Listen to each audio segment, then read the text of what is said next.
오늘 함께 묵상할 말씀은 에스겔서 17장 1절에서 10절까지의 말씀입니다. 누군가에게 마음 깊은 울림을 주거나 무엇인가를 깨닫게 할 때에 직설적인 말보다 비유로 전할 때가 더 효과적일 때가 있습니다. 그래서 예수님도 비유로 천국을 설명하셨습니다. 그런 의미에서 오늘 본문은 비유를 통하여 남유다와 예루살렘의 운명이 어떠한지를 말씀하고 있습니다. 2절, 인자야 너는 이스라엘 족속에게 수수께끼와 비유를 말하라. 하나님께서 에스겔 선지자에게 이렇게 수수께끼와 비유로 말씀하라고 하신 이유는 남유다 백성이 하나님의 말씀에 귀 기울이지 않고 여전히 죄에 무감각했기 때문입니다. 직접 말을 해도 듣지 않으니 비유에 담긴 의미를 통해서 스스로 깨닫기를 원하시는 것입니다. 3절, 여호와께서 이같이 말씀하여 이르시되 색깔이 화려하고 날개가 크고 깃이 길고 털이 숱한 큰 독수리가 레바논에 이르러 백향목 높은 가지를 꺾되. 비유 속에 색깔이 화려하고 날개가 크고 깃이 길고 털이 많은 큰 독수리가 등장합니다. 이는 바벨론 왕을 상징합니다. 그리고 레바논의 백향목은 남유다 예루살렘을 의미합니다. 그래서 큰 독수리가 레바논의 백향목 가지를 꺾었다는 것은 바벨론이 남유다를 멸망시킨다는 뜻입니다. 그런데 4절, 그 연한 가지 끝을 꺾어가지고 장사하는 땅에 이르러 상인의 성읍에 두고. 큰 독수리가 백향목 가지를 꺾는 것으로 끝나지 않고 그 꺾은 가지를 장사하는 땅으로 몰고 간다고 말합니다. 여기서 꺾인 가지는 남유다의 왕인 여호야긴 왕을 말합니다. 그는 하나님의 말씀을 어기고 고난 중에도 여전히 하나님을 의지하지 않았습니다. 하나님이 우상 숭배에 쩌든 예루살렘을 징계하시려고 바벨론을 보냈는데 우상을 버리지 않고 그는 애굽을 의지하는 것을 선택했습니다. 그래서 큰 독수리가 가지를 꺾어 장사하는 땅에 이른다는 말은 여호야긴 왕과 남유다 백성들을 바벨론 포로로 끌고 간다는 이야기입니다. 그리고 5절, 또 그 땅의 종자를 꺾어 옥토에 심되 수양버들 가지처럼 큰 물가에 심더니.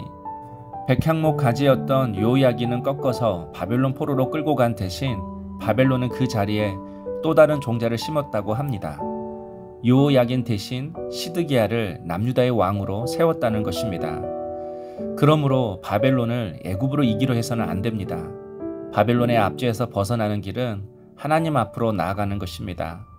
우리도 인생의 큰 고난을 감당할 때 인간관계로, 돈으로, 또 인간의 수완으로 빠져나가려고 해서는 안 됩니다. 내가 의지하는 모든 것들을 내려놓고 하나님 앞으로 나가는 것만이 생명의 길인 것입니다. 7절, 또 날개가 크고 털이 많은 큰 독수리 하나가 있었는데 그 포도나무가 이 독수리에게 물을 받으려고 그 심어진 두둑에서 그를 향하여 뿌리가 뻗고 가지가 펴졌도다. 오늘 본문에는 3절에 나오는 큰 독수리 말고 또 다른 큰 독수리가 7절에 나오고 있습니다. 그런데 3절에 나오는 큰 독수리는 색깔이 화려하고 날개가 크고 털이 많은 독수리라고 했습니다.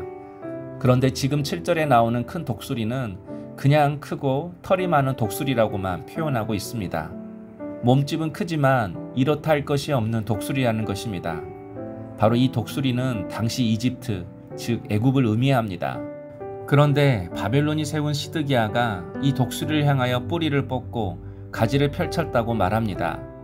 바벨론이 시드기야를 왕으로 세웠는데 시드기야도 바벨론을 배신하고 애굽을 의지했다는 것입니다.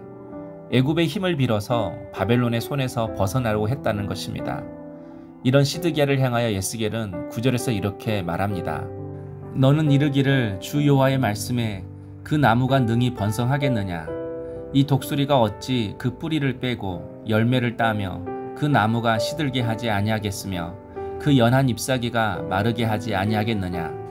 많은 백성이나 강한 팔이 아니라도 그 뿌리를 뽑으리라. 애굽을 의지하는 시드기야의 행동은 결국 실패로 끝날 것이라고 말씀합니다. 그리고 오히려 뿌리채 뽑힐 것이라고 말씀합니다. 하나님은 지금 바벨론을 통하여 남유다를 징계하고 있습니다. 바벨론에게 고난과 수치를 당하는 것이 하나님의 뜻이라는 것입니다. 그러나 하나님은 바벨론 통치하에서 남유다를 정금같이 연단하시려는 또 다른 계획을 가지고 계셨습니다. 그래서 바벨론의 통치를 받아들이는 것, 이해할 수 없지만 고난을 받아들이는 것, 그것이 남유다가 번성하고 다시 회복하는 길이었습니다. 그런데 그들은 하나님의 뜻을 무시하고 애굽을 의지했고 하나님이 주신 기회를 스스로 걷어차고 말았습니다. 죄와 우상은 그대로 두고 당장 고통에서 벗어나는 것만이 그들의 목적이었습니다. 그래서 그 나무가 번성하겠느냐라고 물으신 것입니다. 하나님은 우리에게도 물으십니다. 너희가 지금 붙잡고 있는 것이 정말 너희를 번성하게 하는 것이냐? 성도 여러분, 보기 좋아 보이는 길이 반드시 좋은 길이 아닙니다. 바벨론 지배 아래 있는 것이 하나님의 뜻이라면 받아들여야 합니다. 성도는 어떤 상황에도 하나님의 뜻에 순응하는 삶이야말로 생명과 축복의 기름을 항상 기억해야 합니다.